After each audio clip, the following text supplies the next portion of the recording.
विपक्षी पार्टियां अक्सर ईवीएम पर सवाल उठाते हुए ईवीएम से चुनाव नहीं कराने की बात कहती हैं। ईवीएम के बजाय पुराने तरीके यानी कि बैलेट पेपर से ही वोटिंग होनी चाहिए ऐसा कहती हैं। मतलब कि पर्ची पर मुहर लगाकर वोट देना चाहिए। विपक्ष की बातों को सुनकर आपको भी लगता होगा कि ईवीएम पर लोगों को सच में शक है, तो फिर क्यों नहीं बैलेट पेपर पर चुनाव कराए जाए। आपके इन सभी सवालों के जवाब हाल ही में सुप्रीम कोर्ट ने दिए हैं। दरअसल सुप्रीम कोर्ट में एक याचिका दायर की गई थी जिसमें सभी चुनाव ईवीएम के बजाय बैलेट पेपर से कराने की मांग की गई थी। अब इस याचिका पर सुप्रीम कोर्ट का रिएक्शन आया। सुप्रीम कोर्ट ने कहा कि बैलेट पेपर पर वापस जाने से काफी नुकसान होंगे। कोर्ट ने तो सख्त शब्दों में यहां तक कह दिया कि बैलेट से चुनाव में क्या होता था आप भूल गए होंगे, लेकिन हमें सब याद है। अब आखिर ऐसा क्या क्या होता था बैलेट पेपर का इस्तेमाल करने से जो कोर्ट हमें याद दिलाना चाहती है, इस बात पर भी बात करेंगे। हेलो एंड वेलकम, मैं हूं शुभम और आप देख रहे हैं स्विच। सुप्रीम कोर्ट में एक याचिका दायर की गई थी जिसमें सभी चुनाव ईवीएम के बजाय बैलेट पेपर से करवाने की मांग की गई थी। याचिका के अनुसार देश के सभी चुनाव इलेक्ट्रॉनिक वोटिंग मशीन यानी कि ईवीएम के बजाय बैलेट पेपर से कराए जाने पर जोर दिया गया।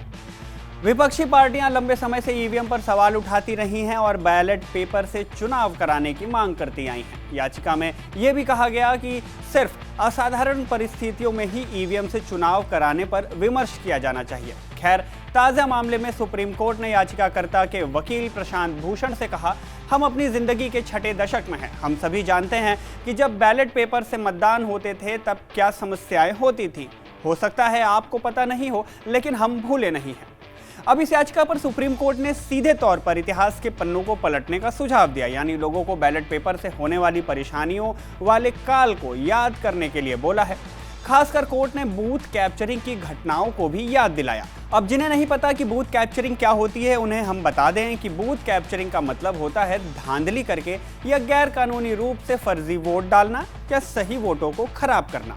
दरअसल भारत में साल 2004 के पहले बैलेट पेपर से ही वोट डाले जाते थे। बैलेट पेपर पर कैंडिडेट्स के नाम होते थे और उनका चुनाव चिन्ह होता था, जिस पर मोहर लगाकर वोटर्स अपना वोट कर देते थे और पेपर को बॉक्स में डाल देते थे। अब आपका सवाल ये होगा कि ये कैप्चरिंग होती कैसे है। अक्सर फिल्मों में भी आपने देखा होगा कि कुछ लोग बैलेट पेपर से हो रहे चुनाव केंद्र पर जाते हैं, बैलेट पेपर पर खुद से ही मुहर लगाने लगते हैं और फिर मत पेटी यानी कि जिस पेटी में बैलेट पेपर रखे होते हैं उन्हें या तो जला देते हैं या फिर उसमें पानी या इंक डालकर उसे खराब कर देते हैं। नियम के अनुसार अगर इन पर्चियों पर कोई और निशान भी लग जाए तो उन्हें खराब माना जाएगा। ऐसे में वोट कैंसिल हो जाता था।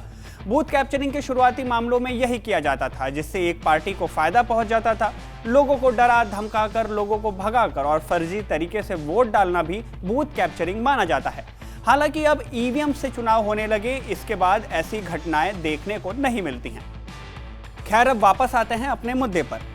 कोर्ट में इस सुनवाई के दौरान प्रशांत भूषण और कोर्ट के पक्ष की तरफ से दोनों तरफ से काफ़ी बातचीत हुई। इस बीच कोर्ट ने प्रशांत भूषण से कुछ सजेशंस यानी कि सुझाव मांगे कि वो किस तरह का न्याय चाहते हैं। इस बात पर प्रशांत भूषण ने 3 तरह की बातें यानी 3 तरह के सुझाव रखे। पहला, बैलेट पेपर वाले सिस्टम पर लौटना चाहिए। दूसरा, वोटर को वीवीपैट स्लिप मिलनी चाहिए। और तीसरा ये कि वीवीपैट की पर्चियों को गिनती के बाद एक बॉक्स में डाला जाए।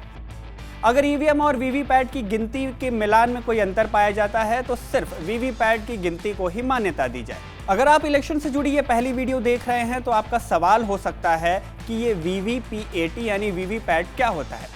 वीवीपैट को voter verifiable paper audit trail कहा जाता है। जब भी कोई वोटर अपना वोट डालने मतदान केंद्र में जाता है, वहाँ ईवीएम के साथ उसे एक और मशीन दिखाई देती है। इसके साथ एक ट्रांसपेरेंट बॉक्स में मशीन रखी होती है। जब वोटर अपना वोट डाल देता है तब वीवीपीएटी से एक पर्चा निकलता है और बॉक्स में गिर जाता है। इस पर्ची पर वोटर ने जिसे वोट दिया है उसका नाम और सिंबल मेंशन होता है। इससे वोटर को ये पता चल जाता है कि उसका वोट सही जगह गया है या नहीं। कोई कंट्रोवर्सी होने पर पर्चे निकालकर वेरीफाई भी किया जा सकता है। खैर, पहले भी कई बार ईवीएम की जगह बैलेट पेपर से चुनाव कराने की मांग सुप्रीम कोर्ट तक पहुंच चुकी है। पिछले लोकसभा चुनाव से पहले भी इस तरह की याचिकाएं सर्वोच्च न्यायालय में दायर की गई थीं, जिसे कोर्ट ने खारिज कर दिया था। खैर, ये मामला एक ऑनगोइंग है, मतलब इस मामले में लगातार बहस और सुनवाई जारी है।